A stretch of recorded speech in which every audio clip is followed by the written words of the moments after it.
Olá pessoal, professor Wilson Cândido com mais um vídeo da série AEE, conversando agora sobre paralisia cerebral, ainda falando de deficiência física, por entendermos que faz parte desse conjunto amplo de dificuldades motoras, articulares, ortoarticulares. E quando a gente fala de paralisia cerebral, é um termo muito amplo para um grupo imenso de limitações psicomotoras que são resultantes aí de uma lesão do sistema nervoso central. Pode se apresentar diferentes níveis de comprometimento, dependendo da área afetada, embora haja pessoas com paralisia cerebral enquanto prejuízo motor, de articulação, de fala, de comunicação, algumas podem apresentar outras comorbidades, como deficiência intelectual, deficiência visual, deficiência auditiva, mas a gente não pode confundir a paralisia cerebral com outras deficiências, tá? É importante que a gente entenda que é uma condição que, assim como qualquer outro quadro diagnóstico, pode ter comorbidades presentes.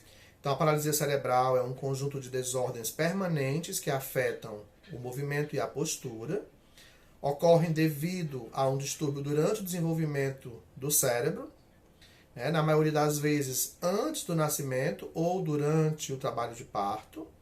Os primeiros sinais e sintomas para identificação da paralisia cerebral já podem ser percebidos durante a infância ou durante a pré-escola, por isso que é importante que o profissional do AEE também oriente ao professor de educação infantil sobre como identificar algumas das dificuldades que podem apontar para deficiências público-alvo desse serviço.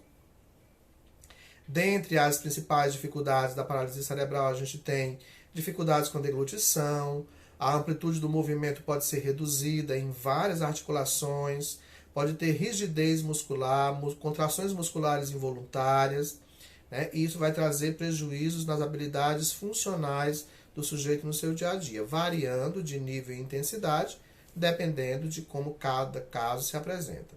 Algumas pessoas podem ser capazes de caminhar, enquanto outras têm dificuldades nessa deambulação. Algumas podem apresentar crises convulsivas associadas e outras deficiências associadas, que chamamos de comorbidade. Então, no Brasil ainda há uma carência de estudos, no tocante à prevalência e à incidência da paralisia cerebral, mas a gente entende que tem um quantitativo bem significativo de pessoas com paralisia cerebral. Por exemplo, em países desenvolvidos, a prevalência varia de 1 a 5,9% para cada 1.000 bebês nascidos. Enquanto que a incidência nos países em desenvolvimento, como o nosso, é de 7 pessoas com paralisia cerebral para cada 1.000 bebês nascidos vivos, tá? A paralisia cerebral pode ser espástica, discinética e atáxica. A gente não vai se deter muito em explicar cada quadro, vai ficar disponibilizado para vocês em slides, para que vocês possam consultar com mais calma. Mas lembrando que nesse contexto dos tipos de paralisia cerebral, a paralisia cerebral espástica, ela representa 88% dos casos, que são aqueles quadros de rigidez muscular com dificuldade na execução do movimento, que vai ser ocasionado aí por lesão no sistema piramidal. Pode ser consequente do nascimento prematuro, principalmente em casos de anóxia cerebral, ocorrendo uma lesão no córtex cerebral, nessa região da frente da cabeça, diminuindo aí força muscular e aumentando o tônus muscular, gerando rigidez nesse tônus muscular. A tensão muscular encontra-se aumentada ao realizar o alongamento, ao mesmo tempo em que se vai fazer também a tentativa de estiramento. Pode ser, nesse contexto, de diplegia, quadriplegia, hemiplegia ou dupla hemiplegia, que são as dificuldades que a gente vai encontrar observadas aí nesse contexto da paralisia cerebral. Os demais tipos têm percentuais específicos e se apresentam de forma muito distinta. A paralisia cerebral é resultante de uma desordem cerebral durante o desenvolvimento fetal, após uma lesão cerebral pós-parto. Está presente desde o nascimento, embora possa não ser tão percebida inicialmente. Na maioria dos casos, a causa precisa ainda é desconhecida, mas estima-se possibilidades de infecção durante a gravidez, icterícia grave, fator RH incompatível entre mãe e filho, trauma físico e metabólico durante o parto, privação do oxigênio, que pode ser hipóxia, que é a diminuição, e anóxia, que é a ausência de oxigênio, ou ainda por causas traumáticas, né, durante o processo de trabalho de parto. Outros fatores de risco são a saúde da mãe, como doenças infecciosas durante a gestação, rubéola, catapora, citomegalovírus, toxoplasmose, sífilis, exposição a toxinas, outras condições diversas enquanto fator de risco. É importante sempre observar isso para que a gente conheça a história da pessoa que chegou até você, no sentido de compreensão do contexto familiar que se faz durante o processo de anamnese. Os sintomas da paralisia cerebral podem ser diversos, né, desde problemas de movimento e coordenação, né, associados, podendo incluir aí rigidez muscular, né, dos reflexos muito acentuados, que são os quadros de espasticidade, rigidez muscular com reflexos normais, que é a própria rigidez, a ataxia, que é a falta de coordenação muscular, a tremores ou movimentos involuntários, movimentos lentos e contorcidos, que é chamado de atetose, e as dificuldades para a deambulação, que conhecemos como caminhar, como marcha. É comum observarmos na pessoa com paralisia cerebral presença de cialorreia, né, que é aquela baba excessiva, podendo aí ter problemas com o processo de deglutição, né, de articulação para a mastigação. Daí a importância também de orientarmos a família para a busca de um profissional da fonoaudiologia. A criança com paralisia cerebral apresenta ainda atrasos no desenvolvimento da fala, né, tem dificuldade para articular essa fala, dificuldades com movimentos mais precisos, né, como pegar um lápis, uma colher, daí a importância de adaptar alguns materiais para que a pessoa com paralisia cerebral não tenha tanta dificuldade de acesso aos diversos serviços.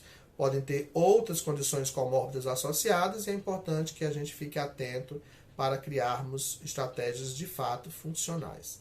Tá? O tratamento envolve abordagem multidisciplinar, não esquecendo que a gente vai ter esse sujeito no contexto escolar e que precisa da nossa compreensão para criarmos ferramentas de acessibilidade.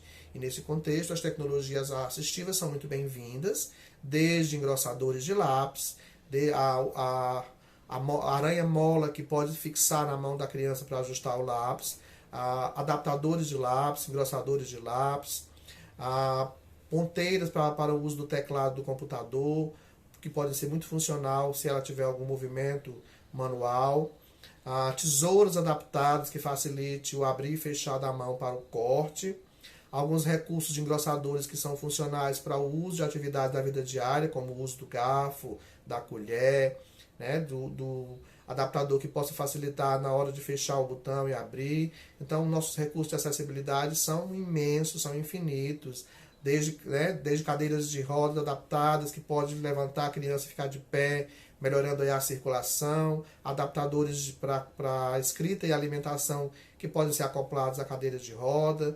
Tudo isso pode ser cobrado por parte do profissional do AEE, para que não só a escola tenha ferramentas que dê acesso a esse sujeito, mas também que a família possa buscar por outras instituições que trabalhem essas condições aí de acessibilidade para a deficiência física.